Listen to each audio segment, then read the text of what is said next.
The Christ Episcopal Church in Nacogdoches has been a place of worship, gathering, and fellowship for the last 175 years. East Texas News Weekend's Mariela Gonzalez takes you there as she visits with the congregation and the history the church holds in the community. Members of the Christ Episcopal Church gathered today for a special Sunday service as they celebrated the church's 175th anniversary. Texas State Representative Travis Clardy was a guest presenting the church with a state resolution. It's really a purpose and an honor to do this. It's more fun when I get to do these for events that are actually older than I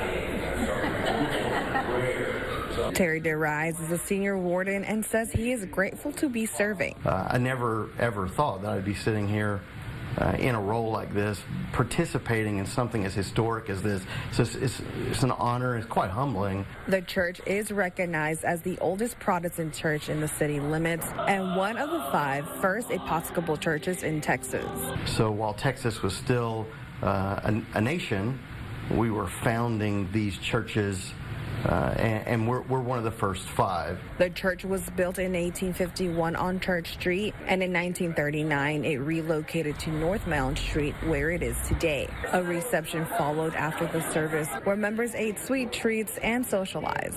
Deacon Juana Caniff says she has been a member since 1985, and it is a great time to come together. We use the 1789 Book of Common Prayer, which is very historic, and that was a lot of fun.